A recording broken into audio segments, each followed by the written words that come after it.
All right. Well, welcome everyone that's here. I know people tend to come in. I know I think it was on Tuesday when I was doing a session, I started with roughly about the same amount of people, there was 20 or so, and ended up with about 50. So I don't know as people come in or come and go, that's fine.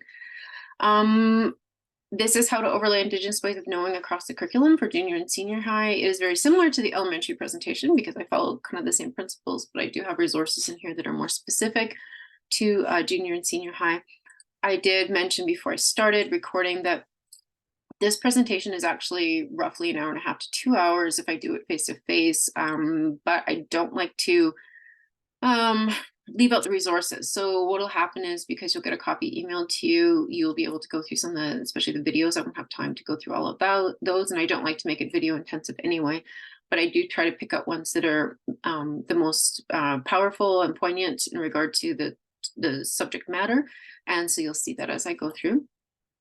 I did post some messages in the chat for you guys, things that are addressed every time I'm doing a presentation. Hopefully that addresses it for people that are coming in late in regard to the recording, in regard to questions and that sort of thing. I did put my email in there as well. It is on the screen too. Presentation is brought to you by ARPDC as well as Learn Alberta, and I work directly through ERLC. I do always do a land acknowledgement anyways before they even requested us to do them because I am Métis and Satanse. If you want in the chat, you can post where you live. I live on Treaty 7 land. Currently, I'm in Calgary, which is the ancestral home of the Blackfoot people. There's also Dene and Métis Nation number 3 people here that have lived here for a long time. However, there are people from all over Canada, friends that I know in the Indigenous community. They're from Northwest Territories, Ontario, Quebec, BC, everywhere. So all these people are here, but it is ancestral from the Blackfoot people. So I thank them for letting me live here. I'm originally from Treaty 1 land myself. In regard to who I am, we're all now referred to as designers of professional learning, which is really nice. And so that means that we're creating this information on here. Thanks, Max, Treaty 6. To help teachers, and that's my job. Really, my goal is to be able to help teachers, particularly non-Indigenous teachers, feel comfortable in presenting Indigenous ways of knowing and being in their classroom, and that information in an authentic way, and in which they feel comfortable that they're not appropriating information or doing it in deep injustice, because I know that's a concern for teachers. That's really my motivation in doing this. I am Red River Métis from originally what was called the Red River Settlement, and my family surnames, my mom's a Mowat. There's also McDonald's, Mackays, and Beaudries, which are my direct relations, but if anybody knows Métis people, or if you are Métis, you know that we're all related in some way in regard to family ties or feud battles and that sort of thing. And so yeah, my family did live here in Alberta for a while, around Saskatchewan, Fort Edmonton areas. And we actually had land around Fort Edmonton. And that's a picture of my great-grandfather there, James Mowat. There was a school in Fort Saskatchewan named after him, James Mowat Elementary, and Mowat Park is named after him. And then he has a street in Edmonton named after him, James Mowat Trail. It's spelled with 2 T's. Like I always say, it doesn't matter. It was spelled M-O-A-D when my original relative came to Canada, but the English changed it at the Hudson Bay Company because I didn't understand the Scottish when they spoke. Yeah, and there's a picture of his surviving children. So that's my grandpa's the middle boy, the middle of the boys, Rosser, and then his brothers Oliver and Stanley, and my great aunt Tassie. So I did start in Winnipeg, and I started working with Indigenous students. I was at the time the only Indigenous teacher in my entire school in 1988, which I know sounds crazy because Winnipeg is so intensive with Indigenous peoples, but there weren't a lot of Indigenous teachers. And I think that there are more now, but back then there weren't a lot. So yeah, I started working with other Indigenous peoples then. So ARPDC, just letting you guys know, there are resources available, and some really awesome resources, and I always point them out wherever I can anyways, but we're pointing out, hopefully this propagates out there, good. Sometimes my internet's been slow lately. I'm in an old neighborhood and they were working on the street recently. So yeah, there's tons of stuff on here for you guys if you haven't seen it. Empowering the Spirit is the one that I primarily work with because it is the FNMI resource that's specific. But there's so many awesome resources on here. And as you can see, it is ARPDC. We're, a group of 7, including the French group, so Française. And so we all work together sometimes, during meetings like we had in September to put together really great resources for everyone. And yeah, you can go by focus, you can go by TQS, and like I said, en français, and then explore featured websites that are on there as well. So I encourage you all to go there and look and see because there's lots of great stuff. Just as a preface, I always like to make sure, because I know teachers are always concerned about this and they always ask me. So obviously avoiding cultural appropriation. And if you have any specific examples you're wanting, you can ask me at the end of the presentation if you'd like. I am going to do a presentation this year specifically on that. What is appropriation and what is not? And I've interviewed some artisans and people that I've, just loosely, by interviewing them, just conversations that I've had with them when I've been volunteering at different things or visiting different events and talking to them about it. So get a great understanding from them. Using unauthorized materials, obviously. So, and even with that, there are some websites or things, like if you're not sure, if they're not like an official, I have to say, like even I used some stuff from Wilfred Buck. He's a great science teacher from Manitoba, and he's Cree. And I was doing some curriculum work for Kataskanil Tribal Council, and I sent him a request just confirming that it was okay to use his stuff in my curriculum, because it's protocol really for us is just to ask permission, even though it's there. And of course he said yeah, so it was great because he's a great guy. But if you're unsure, always ask. Obviously engaging in ceremony without an elder. I know that there's people that I've talked to that they'll smudge the children. I've heard that even happened at like a First Nations conference. I was asked, it came up as an issue. And I know a teacher that she's also Métis, and she smudges her classroom at the beginning of the week now, she said she's doing. And she leaves it out if the kids want to do it themselves. And I believe, of course, she's let the parents know. So that's a discussion the parents have to have with the kids. And if they want to do it, but she doesn't do it. So that's cool, right? But again, you always have to make sure the parents are aware of everything that's going on in your classroom that may have some spiritual implications.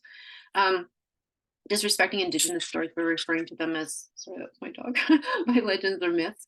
And that is a kind of a bugaboo for me. And I do get into discussing that more in another presentation that I do in regard to Indigenous storytelling. But if you have questions about that more, you can ask that later too as well. But definitely include like storytelling, land-based learning, or we're not now calling it culturally based learning language. So if you've got, if you have a Cree Nation close to your Blackfoot Nation or Métis settlement, whatever it might be, close to you, or Dene, try to incorporate some of the language in your classroom, whether it's books or just having vocabulary around about, basic things, animals and things around the land and that sort of thing are always the best thing to do, or in your classroom, right? And then kids can incorporate those a little bit. And of course, the ways of knowing and being, which I'll show you some of those things. But there are some things that I've identified, and I've just really identified 5 different areas that teachers can use without having to worry specifically about needing, like an elder or knowledge keeper in their classroom to do this. And if you have them, by all means, if you've got access to somebody, that's amazing. That's great. Do that, right? If they have the time and the energy to be able to help you with any of these things. But I have also talked to people in my community. I verified this plenty of times, and trust me, I have been word is not confronted, because it's not, other people probably think it was confronted, but it's not. We all do that. It's more like I've had to justify myself to other Indigenous peoples when they've asked me what I'm doing, and that's completely fine, because I am very willing to do that, to make sure that, again, to make sure I'm checking in that I am in fact doing the right thing. And whenever this has happened and I've explained to them what I'm doing, they have all said, okay, that's okay. So I know it is, as long as I'm making sure that I'm being careful about how I do it. So those 5 areas are the sharing circle, or talking circle, depending on what you want to call it, the medicine wheel, the 7 grandfather teachings, land-based learning, or what we're calling culturally based, which I'm going to be moving to, and storytelling. So in regard to Indigenous teachings, everything, and I always say this, is the circle. everything's in a circle. And this is not unique to Canadian or American, all of Turtle Island Indigenous peoples into Central and South America. It is not unique to us. It is unique, sorry, it is pretty much a common thread throughout the world, and Indigenous peoples use circles. Well, you know, you look up at the sun, it's a circle, the moon, you know, it's life is in a circle. We sit in a circle because, you know, we're all equal that way. And so this is just me. This is something that I made up, you know, last year when I was working on this. This is how I think of it. So it's a physical manifestation of life's journey. All of creation's in a constant cycle of birth and rebirth. So if there's a forest, a tree falls, it begins to decay. But in its lifespan, it sent out trees for reproduction, its root found moisture and changed the terrain, communicated with other trees, and don't think I'm crazy, there's scientific evidence for that. It provided a home, food, and shelter for various life, and so much more. And then in its death, it helps to renew the forest with its nutrients for new life. So I just like to use that as an example. I think of, you know, to draw that analogy, you know, we can also think about that circle of life, you know, from The Lion King, which is one of my favorite Broadway shows, actually. You know, and it's a sacred symbol for the interdependence of all life forms, and that's imbues all of Indigenous and Native spirituality, the family structure, gathering of people, meetings, songs, and dances. Everything is done in that way. So I do want to. It isn't. This isn't as long as it seems like it is. Sorry. Every time I've done that on this, it's a new Zoom update. It's very touchy. Dallas Arcan is a hoop dancer, and he's won several world awards for doing it. His son is also, so Dallas Jr. is also a hoop dancer, and I've met him and I've talked to him about this presentation. This is used at the university level, college level, all kinds of places you find it on websites. So if you haven't seen it, I'm going to play it. It's about 10 minutes long, but I do think it really helps to explain a lot of the things that I'm going to be talking about and take up less time doing it after watching it.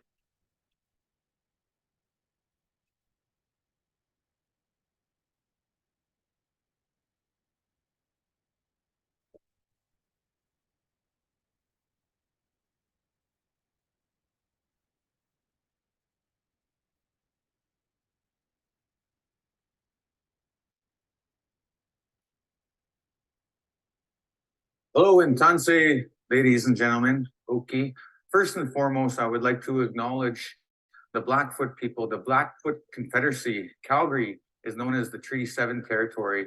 And I would like to acknowledge the ancestors of the Blackfoot people, for which we walk with the utmost respect on their traditional lands.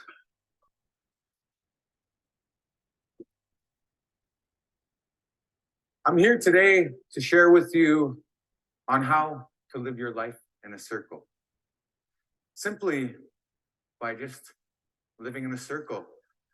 We can relate to the greatest circle of all time as human beings, and it's simply just called time. Now, time has a continuous flow. It goes around and around. And like a river, it continuously flows. Like a tree, it continuously grows. And each and every one of us, through the processes and phases of Mother Earth, we experience that time and we grow. And that brings us to the wheel of energy. And ever since the beginning of time, our ancestors have been fascinated by the invention and the creation of the wheel. And even to this day, it is still very important in our technology, our energy, our way of life. And the smallest form of energy is in a circle. So we must always keep that circle strong. Now the hoop dance has taught me how to live my life in a circle, literally by dancing in circles for the past 22 years as a hoop dancer. It has brought me full circle in my own life, from being somebody who knew nothing about dancing and hoops to becoming a 3-time world champion hoop dancer. Now the hoop dance has saved my life, because when I was 13, I ended up in jail, and I ended up in a bad path in my life. And when I was introduced to the hoop dance and my Cree culture and my traditions, it changed me, and it brought me closer to the circle, and it brought me closer to believing in myself. So I guess it's safe to say that I'm the real Lord of the Rings.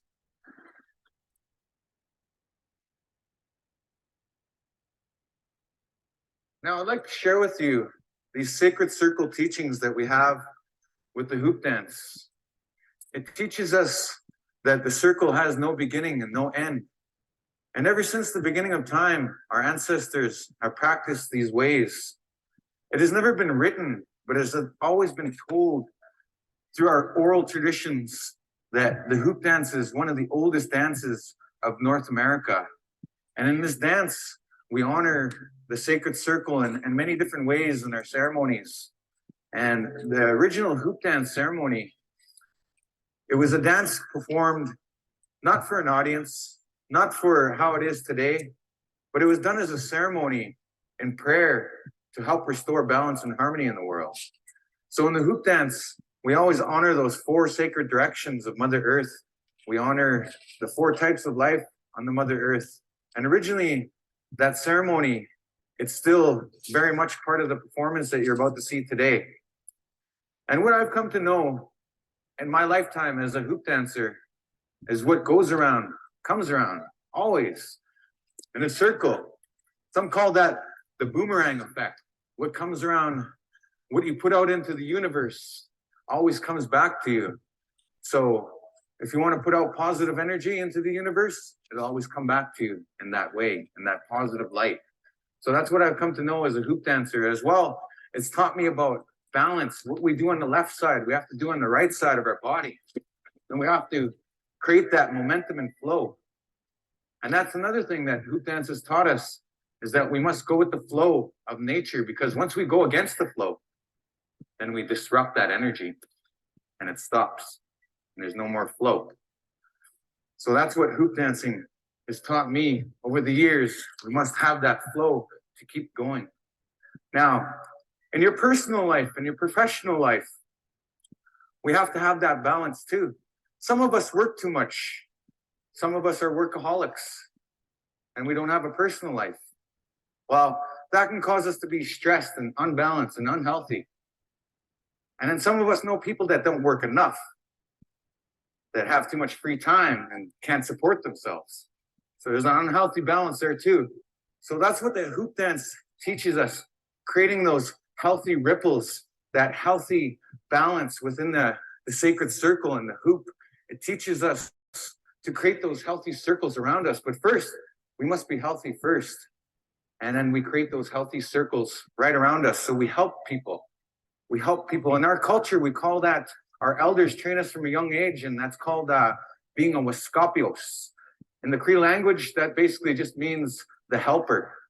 And the role of the Waskapios is to help out with the Sundance Lodge or the Sweat Lodge or the feast or the ceremonies or everything that is part of our culture. And it's very highly respected role to play as a Waskapios, and that's what I am.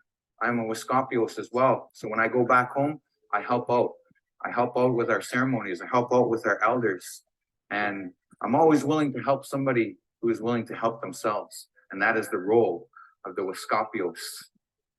Not only just being a hoop dancer, but it's all part of our medicine wheel, our culture.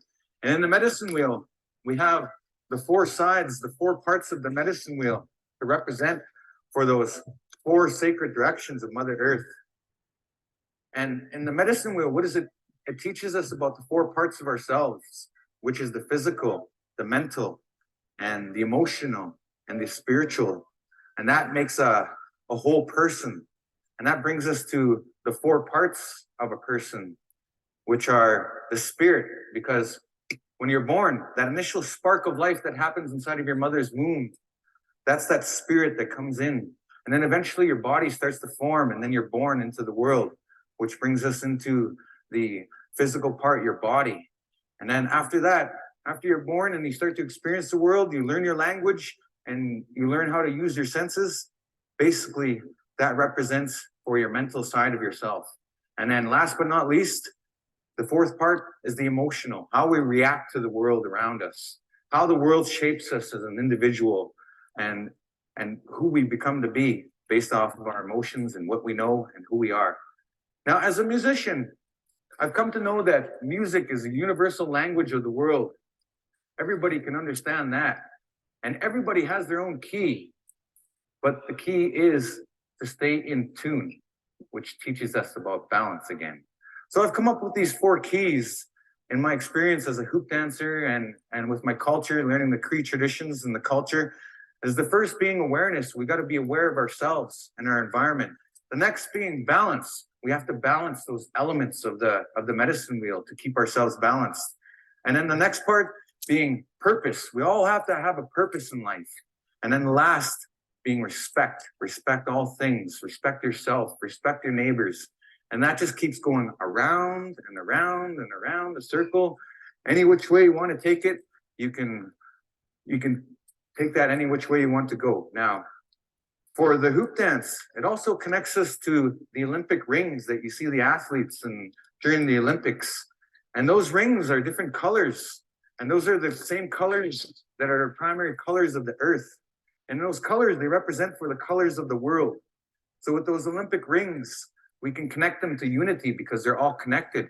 But then when we bring it back to the hoop dance, it also represents for those 4 directions.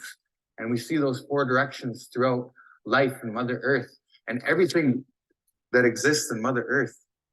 And so when we work those circles together, we reconnect the circle because somewhere along the line, the circle has been broken with human beings and nature.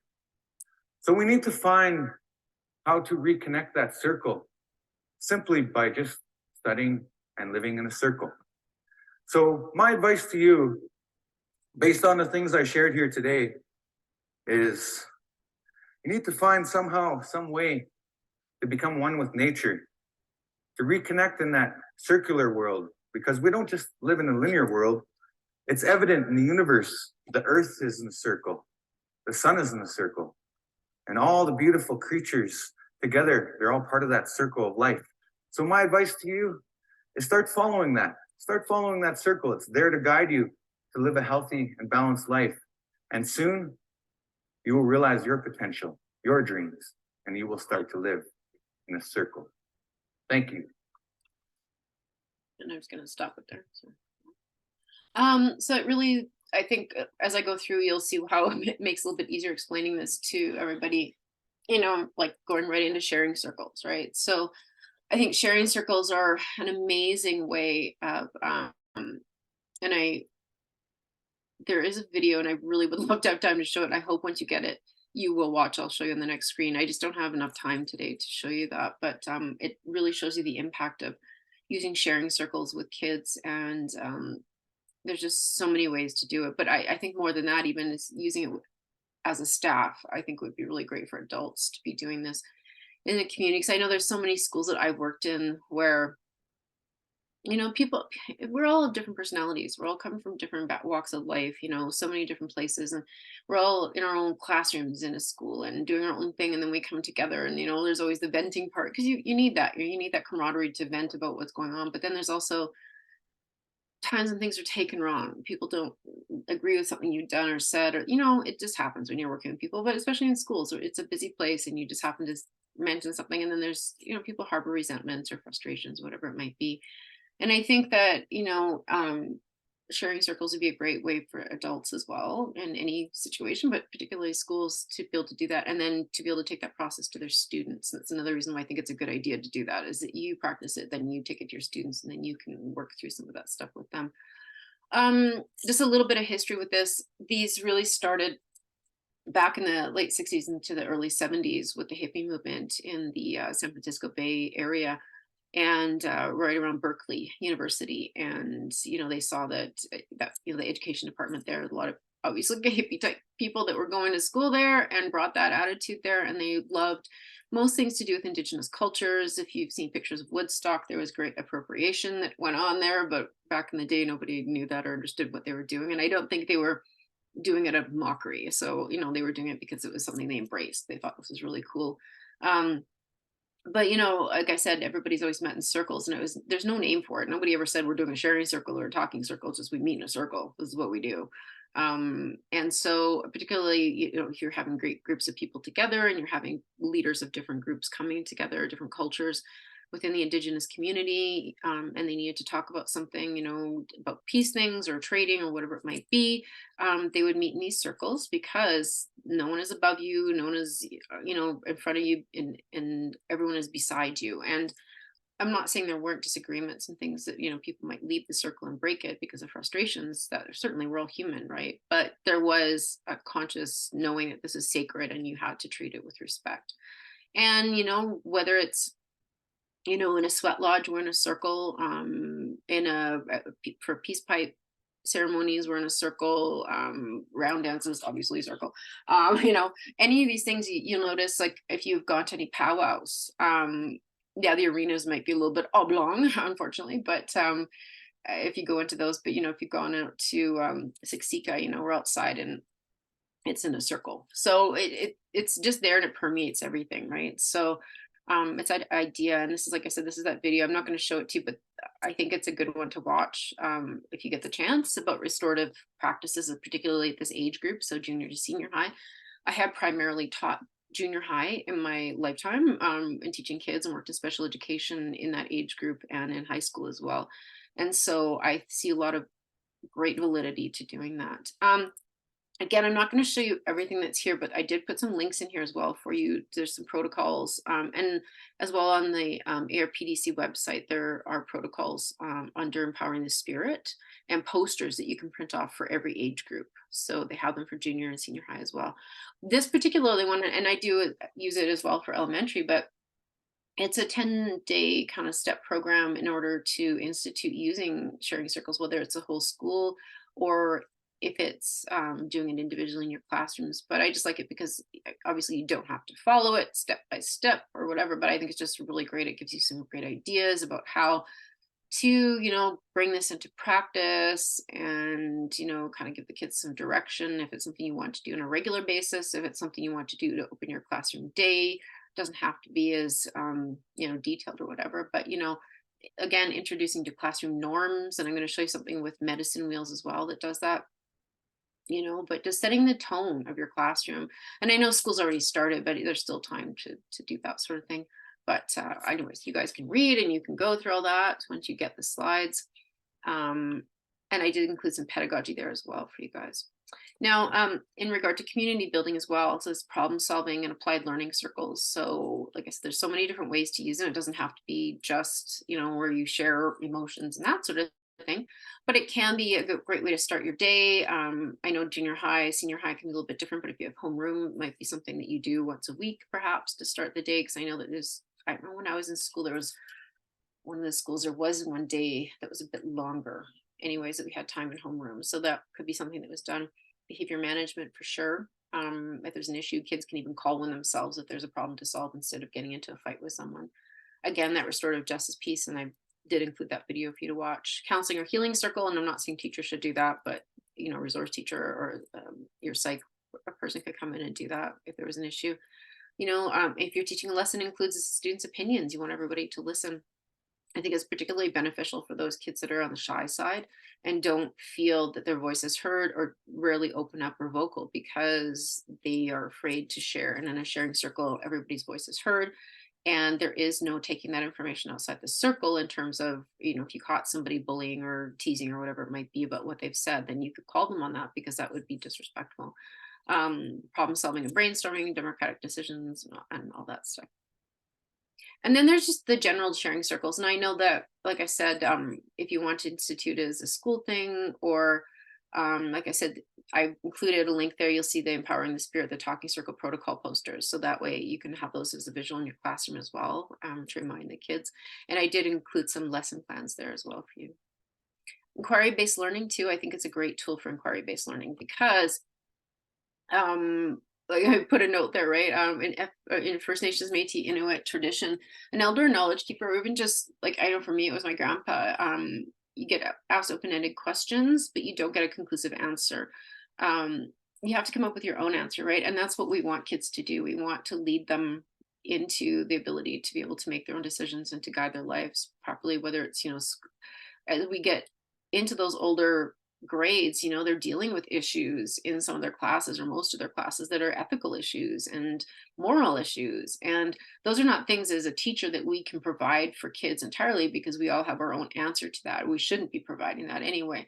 Um, so really just looking at how do we lead them to be able to think about those things and problem solve. And then I included a link for inquiry-based literature circles as well, because I think that's a really great example, but you could use that example for anything. And then again, for ELA, I did include a lesson plan. It is up to grade 8, but again, teachers, we modify things all the time. And I looked at it, it was easily modified for older children as well. But it incorporates storytelling and sharing circle. So that I really liked, because I'm going to get into that in a little bit too. So storytelling being that integral to Indigenous languages and culture, right? So in storytelling, we pass on generational knowledge, values, spend time together.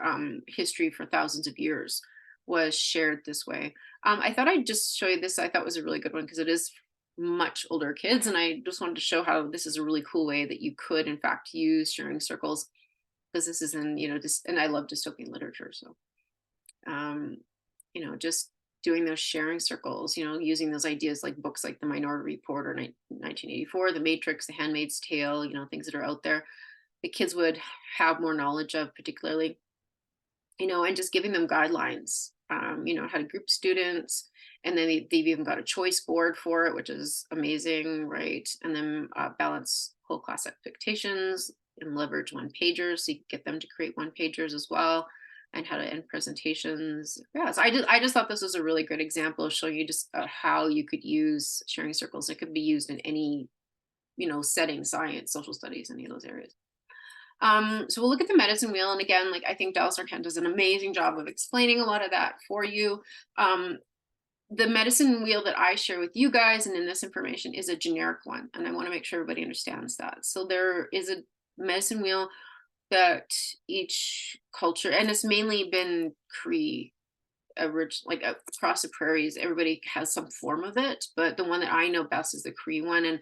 And this is kind of a compilation of all of them. And so you really need to go to the nation or place that's closest to you, the culture that's closest to you, and find out what they do.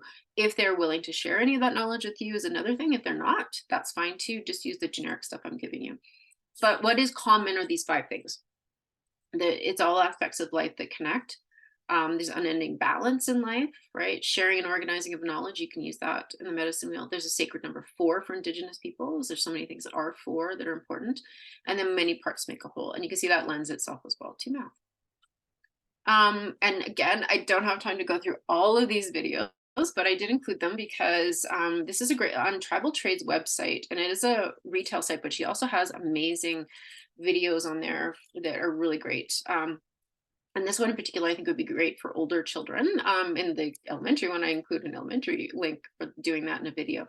But she really goes through each part of the medicine wheel, which I'm going to explain to you anyway. So you don't necessarily need to watch the video right now.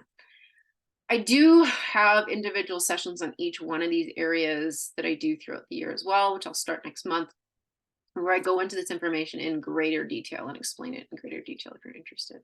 So this is the generic one, and this is from the Bob Joseph website. He has a consulting company in Ontario. He wrote 21 Things You Need to Know About the Indian Act, and he consults with corporations and different businesses in order to help them to be culturally sensitive and to understand how to effectively work with Indigenous groups of people. So what he has done, and he does, I put the link on there, he has a video, and it's like a 3-minute video as well. So if you wanted to watch that. One thing I don't like about it, he has this background noise thing happening, and I think it's done on purpose. I'm not sure, but I find it annoying because I have ADHD and I have hearing loss. So trying to listen to it, it's great information, but I find it a little frustrating when I try to listen to it. So yeah, this shows you all the things, right? So obviously the directions and the colors. The only thing that would differ mainly would be, like, from what I know, the black is actually blue. Like on my rattle, I painted it blue because of Cree, and my family's like, my grandpa spoke Cree, he was Métis, but Scottish, and so they mainly speak Cree. And so I put blue onto my medicine wheel, but again, like, check with the people that are closest to you. But you can't go wrong using either one, honestly. So you look at the directions, our medicines are on there, all 4 medicines, the emotional part of life, the cycles of life, the seasons. As you can see, there's so much stuff on here. that you can include, right? So, and the elements, so the elements as well for science. So there's lots of different opportunities in there. Yeah, so the meaning of the four directions, right? And like I did explain some of this to you already, but this slide just gives it to a little bit more detail. And we do have an animal, and it depends again on which culture. Like for me, when I do my four directions in the morning when I smudge, I do the eagle, the wolf, the bear, and then the white buffalo. And it depends honestly on the prayer you've been given and or whatever you want to use. But those are the animals, the four that I use. But every, like I said, everybody's a little bit different. So it depends. So I did want to show you, just give you this little glimpse into, this is a grade 7 one, but obviously you can do different ones.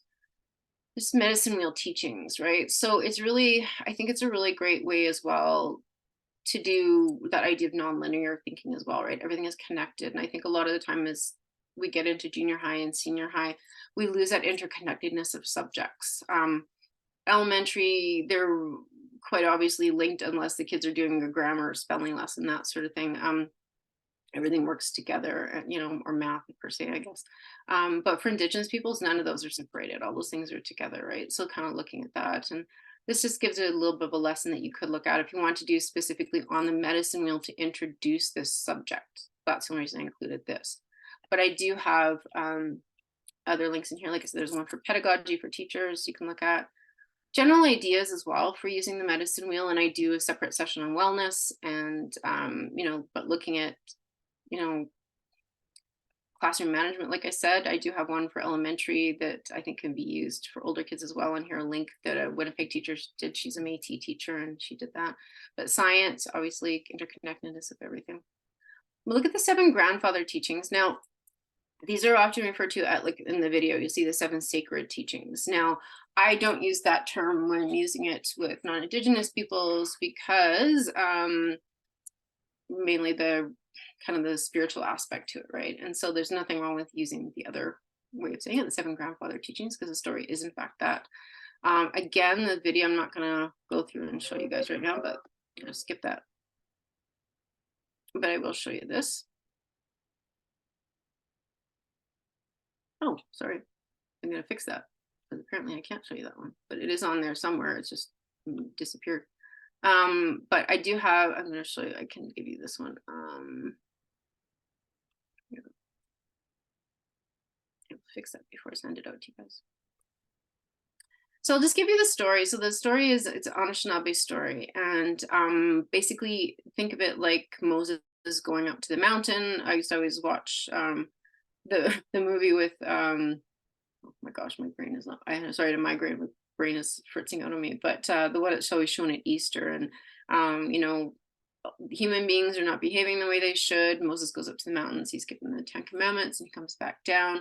And of course he breaks them. They gets mad because everybody's acting the way they are. But gives them the teachings. And so it's a similar idea-ish of that story. It's just humans are not acting the way the creator wants them to. They're not living properly. So a child is born completely innocent, and creator decides that is a child that's going to be the one who will become the elder to pass on this knowledge to other human beings so they can start living properly. And there are 7 grandfathers that visit the child every 7 years, so at age 7 up to 49, essentially. And basically the child is visited by a spirit animal each time that's imbued by the grandfathers to give them the teachings. And the teachings are about, as you can see, truth, humility, respect, love, honesty, bravery, courage, and wisdom. And so each one is represented by an animal. And it's a great way to teach character education. I don't want to get into, like I said, too much. I do actually do a separate session on that, and I do have some information on how some schools have actually implemented it for their entire school, doing character education.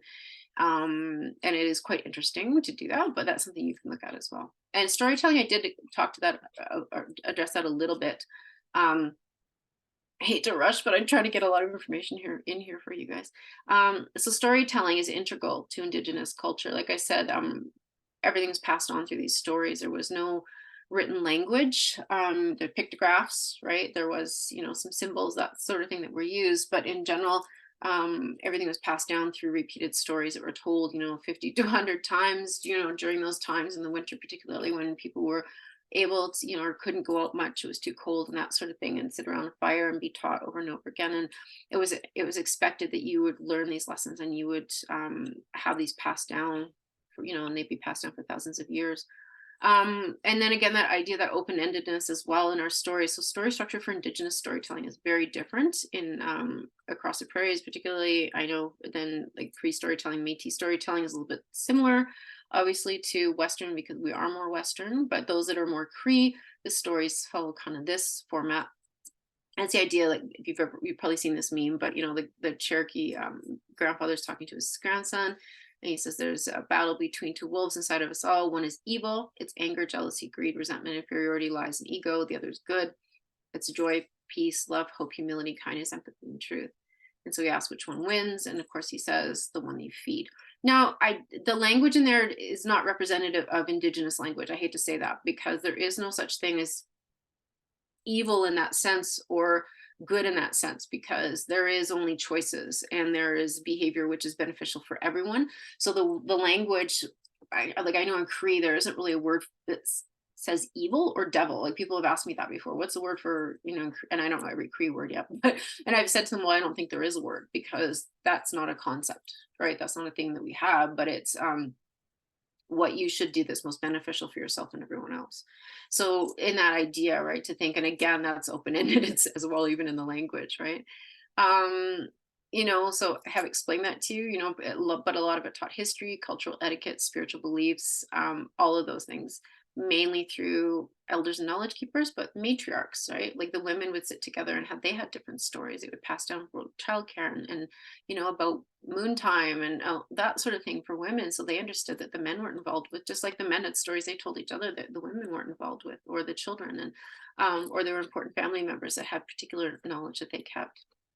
I also want you to understand, just like as I was saying about the language, um, it's really important too that you honor the language in terms of asking permission. So if you happen to be somewhere where you've heard a story and you'd like to use it, always ask.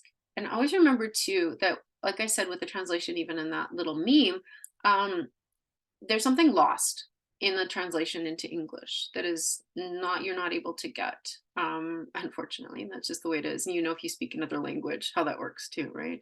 But particularly with Indigenous languages, they're rich and amazing, and translation into English just loses something, I tell you. But you can do your best. Again, I've left a slide in here about how elders tell stories. Now, elders are gregarious and usually and are engaging, and so I think it's just a really great thing for older kids, especially, to see that, that it's part of the storytelling. So if you use Indigenous storytelling, you get them to do some of that, and it really, encourage them. It's not just for drama class, right?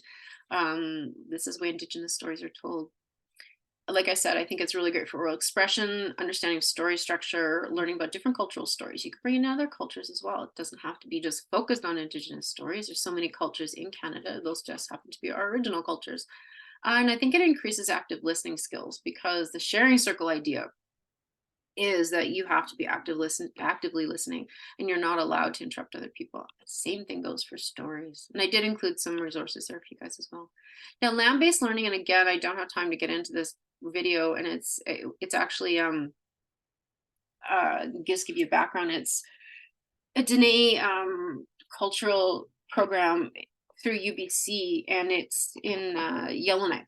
And the video explains really the impact of removing Indigenous peoples from the land. And I do have a little quote here, and talking about epistemicide, essentially, is what it is, and the loss of political understanding, and the knowledge that's lost, and the roles of women and men, and how we all work together, and those sorts of things, and just the empowerment to be able to get what you need just from the land, and not have to rely on other people.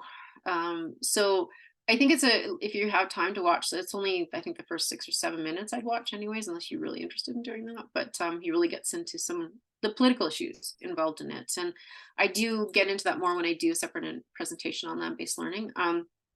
And like I said, we're starting to call it culturally based learning because there's things you can do that are land-based learning that are inside, but apparently those who are non-Indigenous don't understand this. So the funding model, like was explained to me by a colleague, said to me that we're changing, we're going that way because if we go culturally based and they understand that even those things are from the land can be brought inside to do.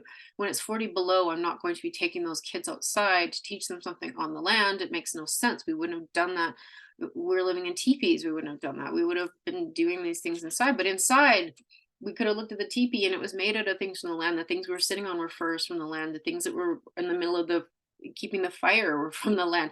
Everything you're wearing, like everything you're eating, like it, there's no such thing as separating Indigenous peoples from land-based learning because it's part of the language, it's part of life. And so that's important to understand that, right? And that's why that quote is there as well. It was this epistemicide was a severing of Indigenous knowledge systems as a consequence of policies designed to limit or cut off access to food, sacred places, culture, and language. And that came from cutting off from the land. So it's really important. So it's important that these, or if you do these activities, that they're intentional and not an excuse to outdoor education. And outdoor education is amazing, don't get me wrong. Take the kids outside as much as possible. I encourage everybody to do that, but being outside does not mean it's land-based learning for an Indigenous ways of knowing. It means you're outside, which is great. If you're doing an Indigenous activity, you're doing an Indigenous game, by all means, now you're doing ways of knowing. This is my friend Jason Big Charles. That's his colonized name, as he likes to say. He has a series of videos and he's actually coming out with 30 more and they're amazing. Like this one, making rabbit and squirrel snares is actually, he gets into algebra and the science behind it and all kinds of stuff. So I think it's just amazing. Like I said, if we do this sort of thing, it doesn't have to be done outside. You could show a video like this that Jason has done. He's really awesome.